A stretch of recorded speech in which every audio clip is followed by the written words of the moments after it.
अस्सलाम वालेकुम, I am Mariyam. Welcome to MRK work Facebook and YouTube channel. उम्मीद है कि आप सब खैरियत से होंगे। इंपॉर्टेंट डेवलपमेंट्स है जो आप लोगों से शेयर करनी है। सबसे पहले बात करेंगे नून लीग के हथकंडों की। नून लीग जो है वो अपने हथकंडे जो है वो हर जगह इस्तेमाल करती है। वो अपने हथकंडों से बाज नहीं आती, चाहे पाकिस्तान में करप्शन करनी हो या पाकिस्तान से बाहर, वो अपना कोई ना कोई रास्ता करप्शन का निकाल लेती है।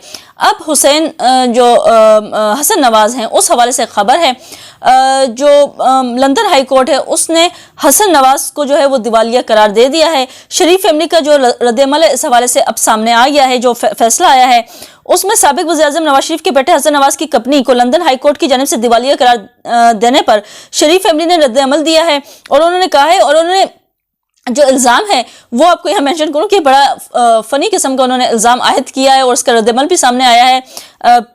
शरीफ फैमिली के तर्जुमान ने कहा कि दिवालिया करने का अमल 1972 से शुरू हुआ था, जब जुल्फ़िकार अली भुट्टो ने सनत नेशनलाइज की। मुतासरीन में शरीफ खानदान भी शामिल था। तर्जुमान का कहना था कि जनरल परवेज़ मुशर्रफ ने शरीफ खानदान की फैक्ट्रियाँ सील की, घरों पर कब्जे किए। साकिब निसार के दौर में भी शरीफ खानदान की सनतों को तबाह किया गया। शरीफ खानदान के कारोबार को 4 बार दिवालिया कराया जा चुका है। कंपनियों के दिवालिया होने के अरसे में टैक्स नहीं दिया जाता।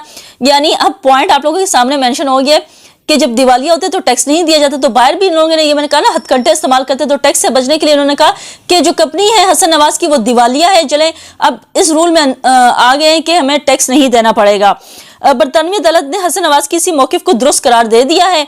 गुज़िश्ता रोज़ जो ये खबर सामने आई कि जो ये दिवालिया हुए हैं जो हसन नवाज, और इन्होंने जो हथकंडा इस्तेमाल किया कि और गन जो है इन्होंने भुट्टो ख़ानदान के ऊपर डाल दी कि भुट्टो ख़ानदान की वजह से हमारा ये दिवालिया निकला है।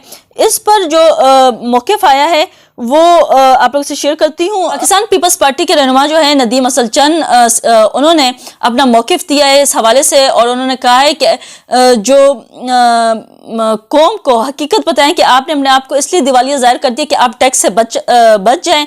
जो कदूद यहाँ पे भी हैं आपके वहाँ पे भी हैं, कुछ शर्म कर लें। आप दिवालिया आज हो रहे हैं और आप भुट्टो का दौर को ला रहे हैं बीच में।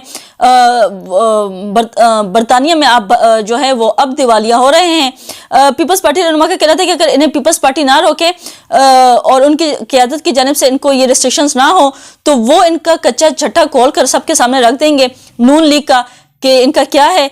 तो जो नदीम असल चंद है उनका भी खैर स्टेटमेंट आ गई है कि सही मौक़िफ़ है उनका कि आप बरतानिया में आज दिवालिया हो रहे हैं और ला भुट्टो दौर कर रहे हैं बीच में।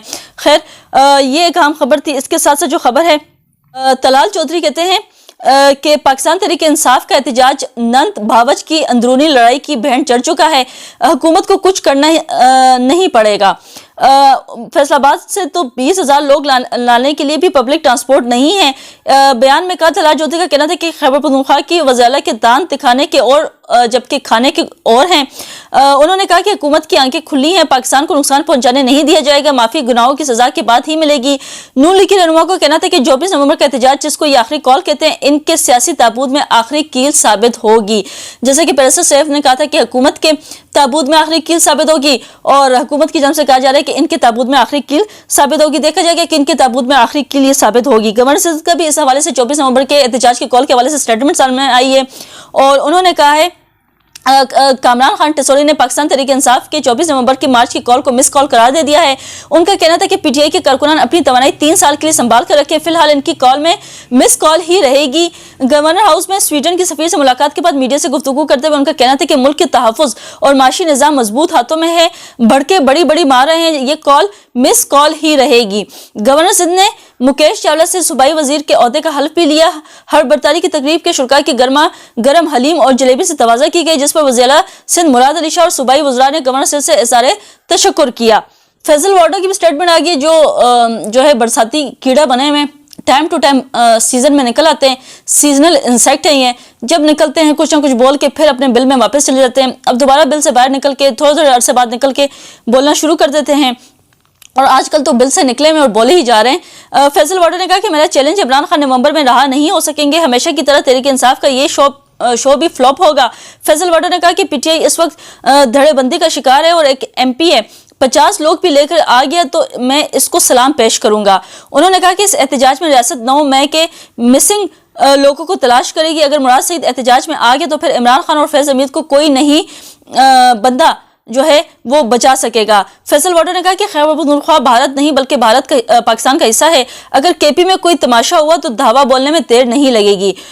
فیصل واڈر کا مزید کہنا تھا کہ لوگوں کو مروانے کے لیے دھرنے میں لایا جا رہا ہے. کے پی حکومت کی مشینری ہوگی, 6 یا 7 ہزار بندہ آ جائے گا, نہ کوئی دھرنا ہوگا نہ بلبلہ پھٹے گا. فیصل واڈر نے مزید کہا کہ بانی پی ٹی آئی کی جانب سے یہ آخری کال ہے, لیکن اسٹیبلشمنٹ کی جانب سے یہ شغل میلہ ہے. اس کے بعد والا فیز سیکنڈ لاسٹ اور پھر آنے والا فیز لاسٹ ہوگا. پی ٹی آئی کی لیڈرشپ کو کہیں اس بار غائب نہ ہو جائے. پنجاب میں نون لیگ اور پی ٹی آئی کا پٹاخہ بجنے والا ہے. لوگ نہ بانی کی بہن اور نہ بیگم کو مانتے ہیں, وہ بانی کو ہی مانتے ہیں. ایک دھڑا بیگم صاحبہ کا ہے, ایک بہن کا ہے اور ایک کمپرومائزڈ پی ٹی آئی کا ہے. تو خیر یہ فیصل واڈر جو سیزنل انسیکٹ ہے ان نے نکل کے اپنا جو پیغام ہے وہ دیا ہے, وہ دیتے رہتے ہیں, اس طرح نکل کے شعلہ بازی کرتے رہتے ہیں. خیر آج کی ویلوگ سے اتنا ہی. آپ لوگ سے ملاقات ہوگی نئی ویلوگ میں نئے ٹاپک کے ساتھ, نئے ایجنڈے کے ساتھ. چینل کو ضرور سبسکرائب کر دیں. آپ لوگوں سے پھر ملاقات ہوگی. انٹل دین اللہ حافظ.